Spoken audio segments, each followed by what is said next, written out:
Alguns dias se passaram desde a chegada a Jaramá. Naquela segunda-feira, Fabrício acordou às 5h50 da manhã para pegar o ônibus das 6h15, meticulosamente verificando sua mochila para não esquecer de nada. Seus pais e sua irmã ainda estavam dormindo, afinal, seus compromissos eram um pouco mais tardios.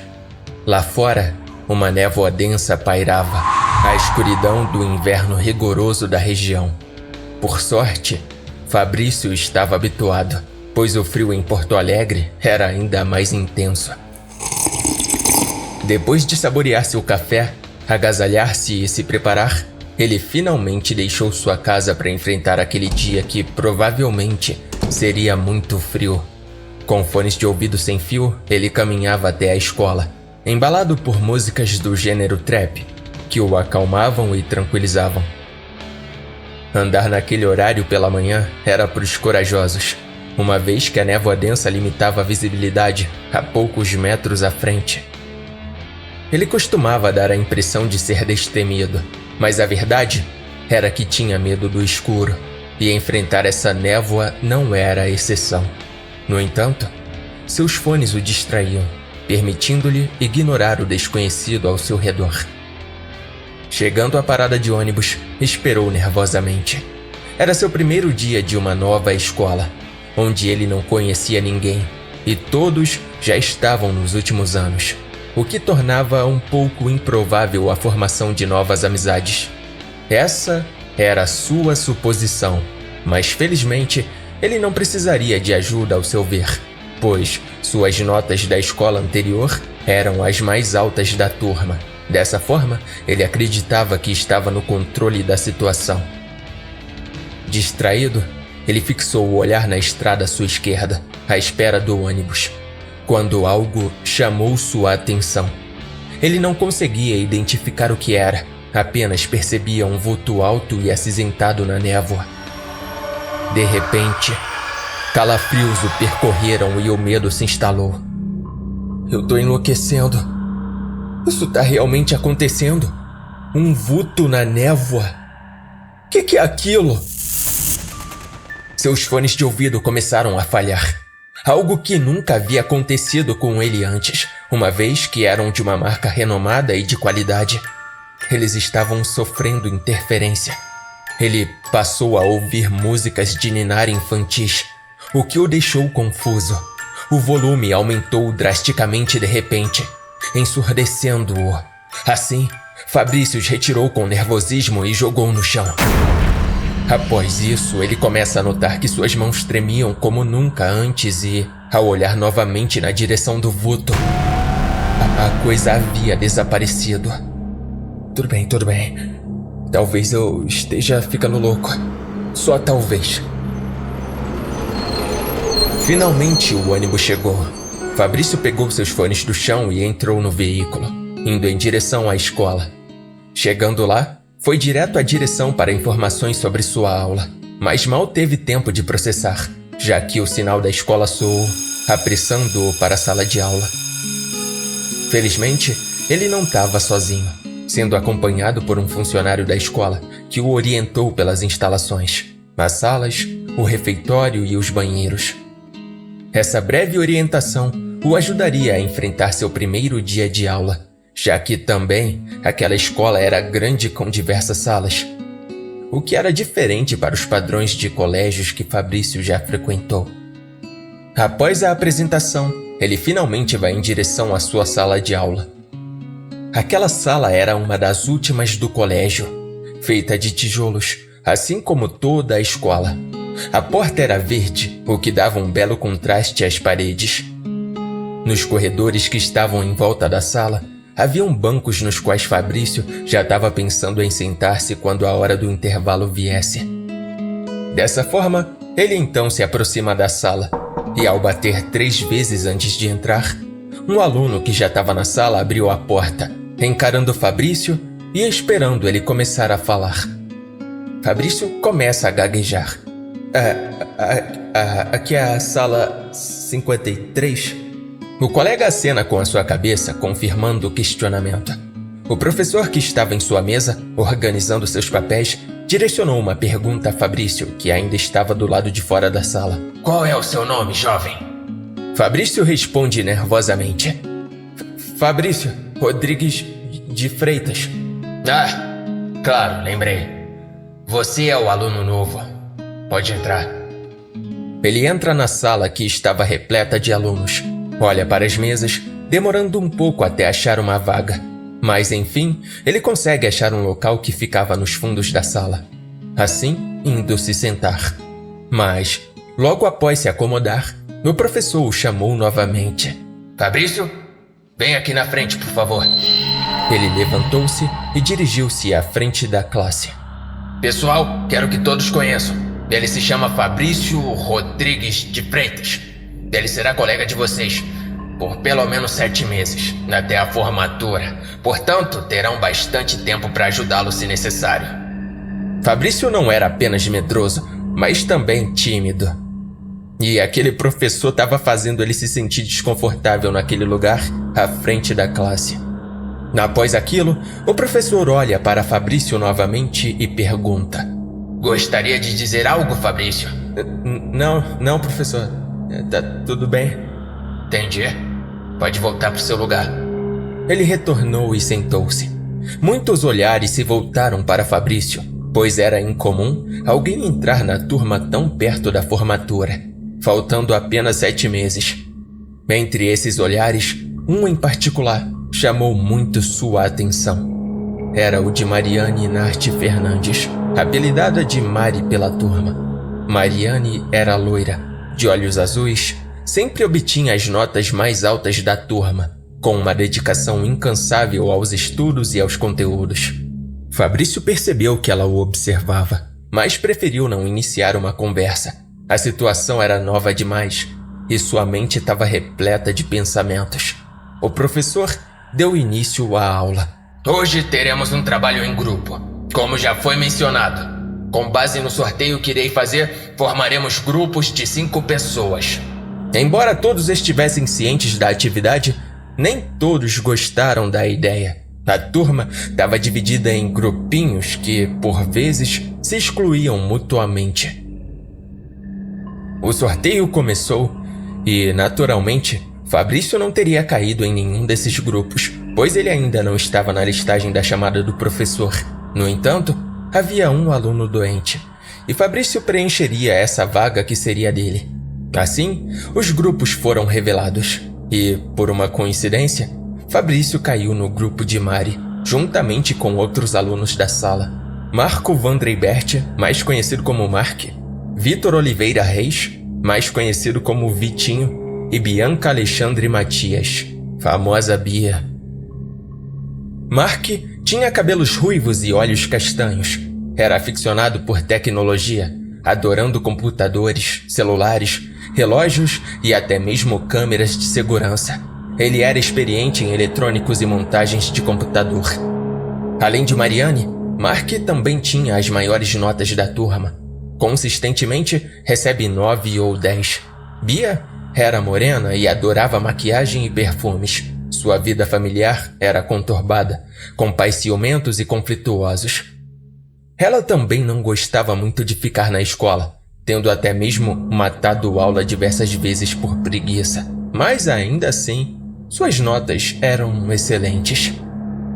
Vitinho era um aluno enigmático, sempre usando um agasalho e uma touca na cabeça, independentemente do clima. Seus olhos e cabelos eram escuros. Ele falava pouco, estudava o suficiente para passar, apesar de já ter repetido 2 anos. Ele tinha pouco contato com os colegas e nunca compartilhou detalhes de sua vida em casa. Depois do sorteio, o professor instruiu que eles organizassem as mesas para discutir o trabalho de história sobre a Revolução Francesa, que ocorreu entre 1789 e 1799. Bia, a mais comunicativa, começou. E aí, pessoal, por onde deveríamos começar?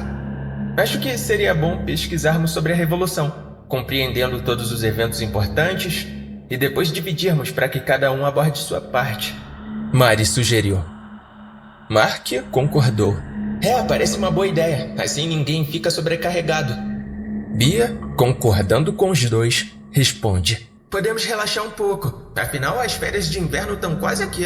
E a apresentação só ocorrerá na primeira semana após as férias e provavelmente nós seremos os últimos a apresentar. Mari apoiou a ideia, mas destacou a importância de não procrastinar. É verdade.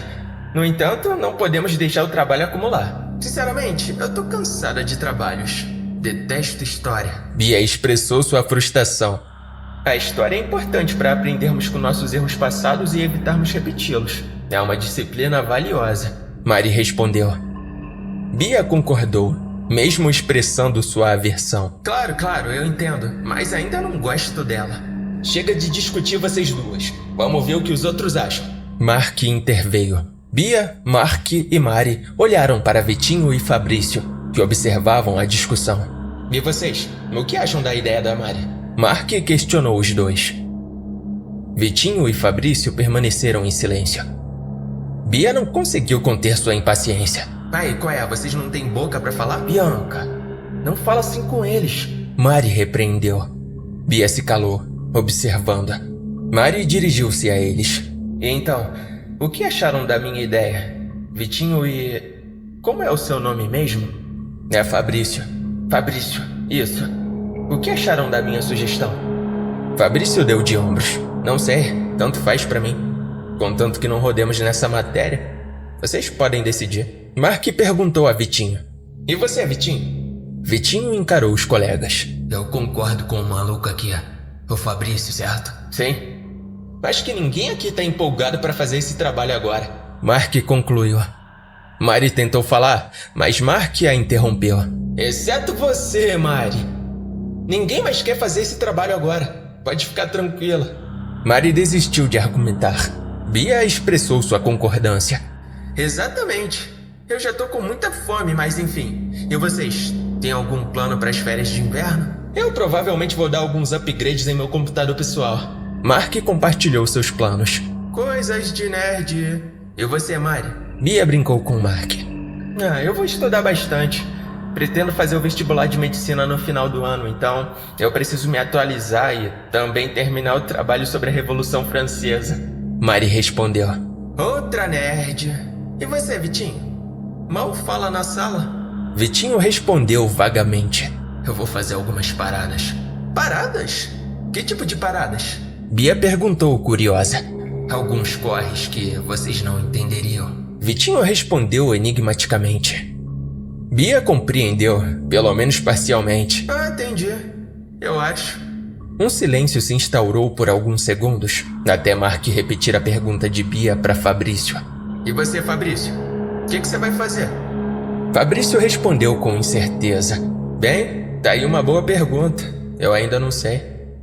Eu tô me adaptando a uma cidade nova. Quando Fabrício mencionou a cidade, todos ficaram levemente assustados. Pera, você tá em que cidade? Mari perguntou intrigada. Jaramá. Fabrício calmamente responde. A atmosfera na sala se tornou tensa. Por que você tá nessa cidade, cara? Mark perguntou com preocupação. Ao ouvir a pergunta, Fabrício conecta a aparente preocupação de seu colega com um tweet que havia lido no Twitter ao chegar em Jaramá. Com isso em mente, ele decide questioná-lo para obter mais informações sobre a sua cidade. Ué, por acaso tem algum problema com a cidade? Os quatro ficaram em silêncio e extremamente apreensivos. Jaramá? Que cidade é essa? Mari perguntou de novo. Fabrício percebeu que algo estava errado e começou a ficar nervoso. O que tem de errado com essa cidade? Responde! Eles trocaram olhares e Bia respondeu com seriedade. Lá existe uma coisa que assombra o lugar. Mas se me questionar o que é, só posso dizer que não sei. A única pessoa que supostamente sobreviveu ao encontro com essa coisa não conseguiu dar muitas informações. Ai! Mark beliscou Bia discretamente, ou pelo menos tentou ser discreta. Tu tá assustando Fabrício. Não dá mais detalhes sobre isso. Eu li algo sobre Arajá, uma criatura sinistra dentro do Twitter. Mas eu não sei o que é.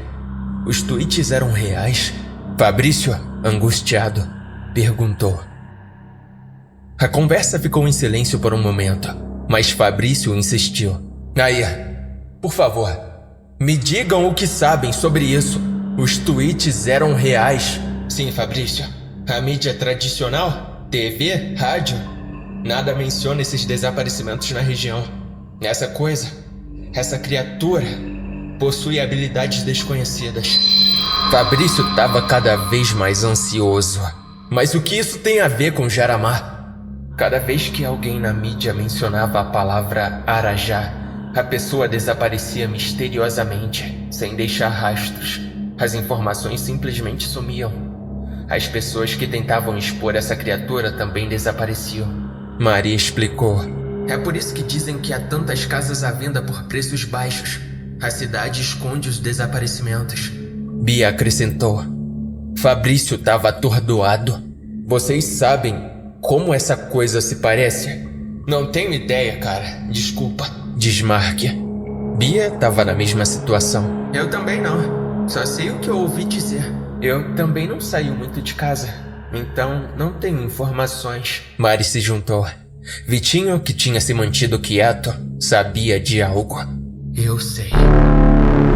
Todos ficam surpresos e começam a olhar para Vitinho, esperando sua resposta. Essa coisa é alta. Às vezes, usa um terno escuro com uma gravata prateada. Outras vezes, veste uma camisa branca suja e uma jaqueta bege. Além disso, há facas espetadas em sua cabeça, possivelmente pertencentes às vítimas que tentaram atacá-lo. Como é que você sabe disso? Mari reagiu com surpresa. Já disse, faço umas paradas que vocês não entenderiam. Vitinho respondeu enigmático. Fabrício tremia, incapaz de controlar sua ansiedade. A descrição de Vitinho se alinhava aos vultos que ele havia visto pela manhã e nos dias anteriores. O sinal para o intervalo soou e todos os alunos saíram da sala, exceto Fabrício, que permaneceu ali, tremendo. Eu tô com sérios problemas, Fabrício murmurou.